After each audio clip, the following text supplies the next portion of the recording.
Quand tu es prêt, je suis prêt. Je suis prêt. De retour avec un 4e album, Le Fléau. Alors c'est vrai que chez nos téléspectateurs, Gims, vous êtes plus connu pour le duo par exemple avec Vianney ou pour des titres type Bella, un petit peu moins que votre passif de rappeur entre La Section et autres. Pourquoi avoir voulu retourner aux premiers amours, au rap, dans cet album Le Fléau? J'ai voulu retourner aux fondamentaux parce que, vu le succès du précédent de Ceinture Noire et la quantité de sons qu'il y avait dedans, la quantité de sons de pop urbaine ou variété, voilà, ça commençait à me manquer et je voulais pas perdre ça non plus, quoi. Je voulais pas perdre mes origines. Je voulais pas perdre ce côté rap que j'ai malgré moi. Donc il était pour moi, il était temps de faire cet album rap. Ça vous embêtait un peu d'avoir qu'une image de chanteur variette, alors qu'on sait, pour ceux qui s'intéressent en tout cas à la musique, on sait que vous venez du monde Oui, hip-hop. oui, bien sûr. C'est pas que ça m'embêtait, mais je trouvais ça dommage de pas plus exploiter ce côté-là, alors que ça fait partie de moi, c'est moi. J'ai fait mes petites recherches avant notre rencontre. J'ai appris que l'album s'était fait en partie pendant le confinement. Ouais. Comment on s'inspire pendant le confinement, à un moment où le monde est mis sur pause, vous qui voyagez beaucoup? Comment on s'inspire pendant le confinement? Bah, écoutez, moi, je pense que les artistes, c'est un peu des éponges et que il y aura toujours de l'inspiration. Malheureusement, même quand il y a des mauvaises nouvelles ou des bonnes, il y aura toujours de l'inspiration. Je pense que on n'a plus d'inspi dans un monde où on peut plus rien voir, où il n'y a plus de relief. Mais malheureusement, voilà, j'ai été inspiré. Même pendant ce confinement, j'ai été très inspiré. Bah, avec tout ce que j'ai pu voir, avec tout le malheur qu'il y a pu avoir, j'ai été inspiré. Quand on part d'une intro opéra, on emmène nous notre public. Pour ceux qui me connaissent, ils savent que j'ai toujours fait des intros très lyriques, très opéra, depuis Subliminal. C'est une coutume. C'est une coutume. Et ensuite, on déborde tout de suite sur un son. J'aime qu'il n'y ait même pas de transition réelle, qu'on ne sente pas le track 1 ou track 2. C'est un truc que je fais depuis Subliminal et ça, ceux qui me suivent le savent. Donc c'est-à-dire que sur le 5e, on sait d'ores et déjà qu'il y On aura sait déjà que le 5e, c'est entrée lyrique, opéra. les paroles, les duos, comment on les choisit? Comment on fait un double album en fait? Ça, c'est pas vraiment un double album parce que un double album, c'était Mon cœur avait raison. On avait la pilule bleue et la pilule rouge. Là, on est sur un album Retour aux fondamentaux où on a 90% de rap et le reste, on a de la pop et de la variété. Donc on n'est pas vraiment sur on n'est pas vraiment sur un double album. On a 17 titres, mais oui, je peux comprendre qu'on le considère comme un double album. J'aimerais que vous nous expliquiez, pour ceux qui n'ont pas vu par exemple le documentaire qui est sur vous sur Netflix, votre amour, votre passion pour la musique. Parce qu'il y a un truc qu'on dit des fois sur la musique urbaine dans le cliché, c'est ils ne connaissent pas la musique en somme. Vous arrivez à passer de sonorités hispaniques, pardon, je vais y arriver, à l'opéra, au rap, à la variette, sans aucun problème. Pouvez-vous nous expliquer d'où vient cet amour et cette construction de la musique? Je pense que cet amour et cette conception de la musique vient de la rumba congolaise, de la musique congolaise, donc de mon père. On dit rumba congolaise parce que c'est de la rumba. Et la rumba, c'est l'Amérique du Sud, c'est Cuba, c'est tout ça. Donc, je suis déjà dans cette sorte d'hybride. Je suis déjà cette chimère dès le début, en vérité. Donc, j'arrive dans le rap, mais avec ces choses-là qui sommeillent en moi et qui finissent par éclore peu de temps après. Mais on peut pas juste vous dire Gims, c'est Bella. Parce On qu'en peut fait, pas. Non. quand on écoute tous vos singles, parce que je vais faire un petit medley, un petit, parce que j'ai pas le temps de mettre tous les tubes, on peut pas vous cataloguer à un seul titre. C'est ça aussi le challenge d'un artiste. Oui, c'est vrai, on peut pas. C'est pour ça que je dis que je ne suis pas un rappeur. I'm not un rappeur parce que je ne suis pas qu'un rappeur. Je fais d'autres choses. Ce serait réducteur et ce serait dommage que je me limite juste à ça. J'aime la chanson, j'aime l'opéra, j'aime la variété, j'aime la country, j'aime la pop, j'aime l'afro, j'aime le rap. Donc, j'essaie vraiment de faire ce que j'aime. Je m'invente pas une vie, quoi. Est-ce que c'est pas une porte que vous ouvrez pour faire comprendre aux gens qu'il n'y a pas de musique urbaine, il y a juste la musique en fait? Pour moi, il y a deux types de musique. Il y a la bonne et la mauvaise musique, comme je dis souvent. Et justement, comment on peut la juger alors? Ça c'est une question difficile. Comme on dit, des goûts et des couleurs, on ne discute pas. Donc, qu'est-ce que la bonne musique, qu'est-ce que la mauvaise musique? C'est pas de nous de l'imposer. C'est le langage de l'âme, hein, la musique, c'est le langage des cœurs. Donc, mais je pense qu'il y a des généralités quand même. Il y a des musiques qu'on aime tous. Il y a des musiques où on est tous d'accord. C'est comme la beauté.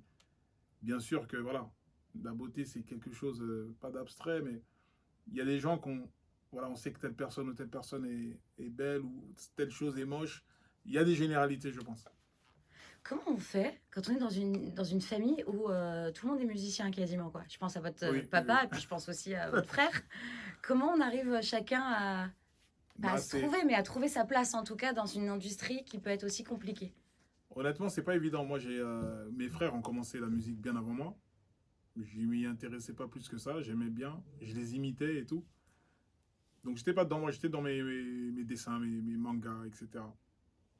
Ça m'a surpris un peu, hein. Ça m'est tombé dessus un peu parce que en essayant, ça a commencé à me plaire vraiment. Ça a commencé à me plaire vraiment en essayant et ça m'a dépassé. J'ai rencontré le groupe, on a monté la section et malgré moi, ça commençait à devenir sérieux. Donc j'ai dû faire des choix. Et quand on arrive au quatrième album solo, on se dit là, c'est très sérieux. On se dit que là, c'est sérieux. En vérité, je crois que je suis chanteur. Ouais. Est-ce qu'on se dit ça? Est-ce On se qu'on se dit, dit je crois ça? bien que je vais, ouais, je crois bien que je crois que je vais, ça va être mon métier en fait. Est-ce qu'on se dit ça quand on sort On le se décide quatrième enfin. album? Ouais. Ou est-ce que c'est quand on est, bah, je sais pas, en train de monter Non, la dernière marche au Stade de France avant d'aller ambiancer tout le monde? je pense qu'on se dit ça quand tu deviens une star locale du quartier, quand tu reçois tes premiers compliments, les éloges, tu fais ta première photo, tu te dis, ah ouais. Je crois que je me souviens de la première photo que j'ai prise. Ouais. Est-ce qu'on peut avoir C'était l'histoire? bah, c'était dans le 9e arrondissement, je crois, c'était rue des Martyrs. C'est une rue qui est en pente comme ça. Et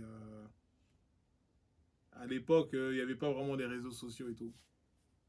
Et il y a un type qui m'arrête et tout. Et on avait mis un clip avec la section d'assaut qui s'appelait Anti-Tectonique sur Dailymotion. Il n'y avait pas YouTube à l'époque, c'était pas aussi costaud que maintenant. Et le clip tournait super bien. Et, il faisait le buzz, quoi. Et donc, on m'a reconnu. Et moi, je sortais évidemment avec toute la panoplie. J'avais des lunettes, machin, j'avais un truc. Et j'étais habillé comme dans le clip pour être sûr qu'on me reconnaisse. Et on m'a reconnu. Et j'étais choqué. Et j'ai pris donc mon premier selfie avec les appareils. T'entendais crash quand on prenait les premiers portables. Et c'était un truc de dingue. C'était rue des Martyrs. Incroyable. Bah justement, est-ce que quel regard vous portez sur votre parcours? Je sais que alors ça c'est horrible comme truc, mais il va falloir y passer. Sur ce jour où Gims fait une photo, rue des Martyrs, sa première photo, à Gims là qui va être en prestation au Energy Music Awards, qui fait le Stade de France, qui sort son quatrième album solo, enfin, pardon, hein, mais que quoi qu'il touche, ça fonctionne. Quel regard Honnêtement, portez-vous sur tout ça? le regard que je porte, c'est. Je me souviens de ce que j'ai fait pour en arriver là. Donc je pense à ceux qui suivent cette voie-là ou une autre, que ce soit dans la cuisine, que ce soit dans n'importe quoi d'autre. J'ai rêvé de tous ces moments-là. J'y ai pensé avec une force, avec une force, quelque chose de tellement fort que je pouvais le toucher dans mon esprit, dans mes pensées. Et je pense que ça joue beaucoup. Il faut s'imaginer, il faut se projeter. Il faut penser aux choses qu'on veut. Il faut en rêver, il faut en parler, il faut dormir avec, se réveiller avec, c'est super important parce que ce qu'on imagine avec force se réalise. Ça, j'en suis persuadé. Je vous dis pas d'imaginer être Superman et de respirer sous l'eau, quoi. Mais la réalité, le monde dans lequel on vit, il est géré par des choses qui nous dépassent, des choses invisibles, des ondes, du positif, du négatif. Quelqu'un de négatif, on le ressent. Il y a le karma, toutes ces choses-là, c'est vrai. Donc, pensez, soyez positif, pensez à de bonnes choses, rêvez, il faut rêver. Ça, c'est gratuit, ça nous coûte rien, mais ça a un impact tellement fort sur ce qui va se passer, c'est dingue. Donc, cette partie-là, vous l'aviez rêvée, vous Ouais. l'avez touchée. Je l'avais rêvé et je l'ai touché en groupe avec la section, je l'ai touché en solo et je continue aujourd'hui de rêver, de penser à des choses. Alors justement, on rêve à quoi maintenant quand il y a déjà tout ça?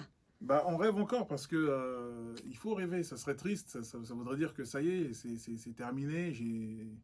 J'ai quoi? J'ai 34 ans, ça y est, j'ai plus de rêves. Non, j'ai encore des rêves. J'ai encore plein de choses à accomplir dans la musique. Je suis pas Johnny.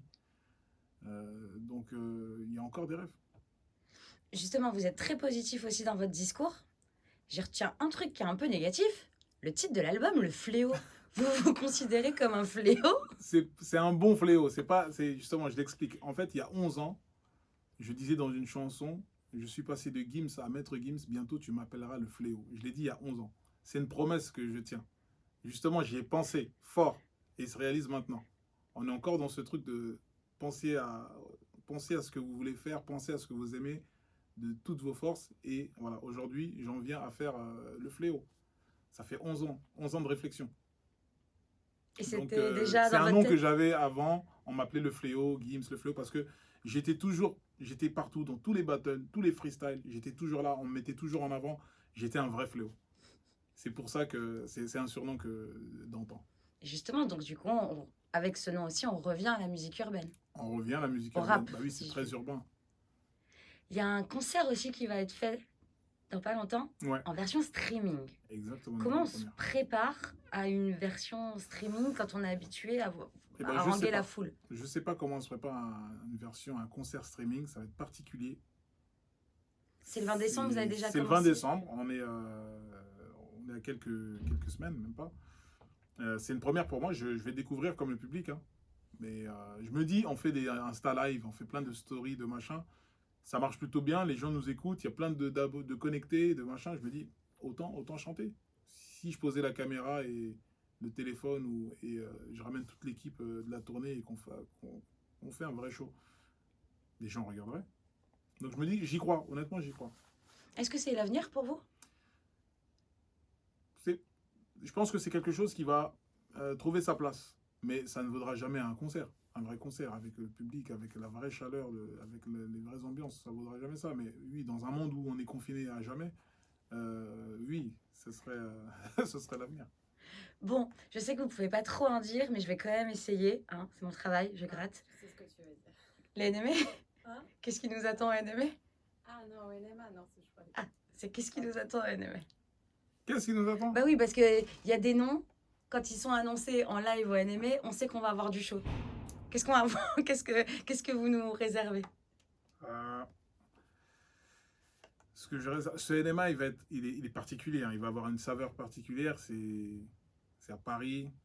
On va s'en souvenir. Et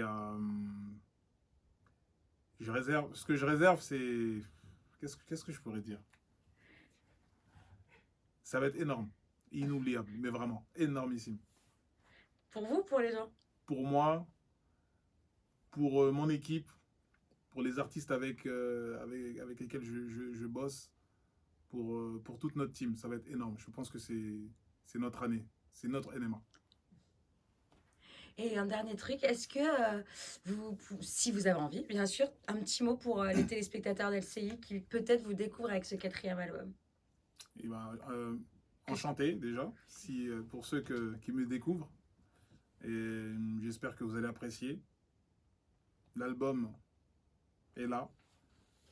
Écoutez-le sans jugement, avec du recul. Soyez positifs. Et on se voit très prochainement sur la route. Merci beaucoup. Super. Et j'ai juste un dernier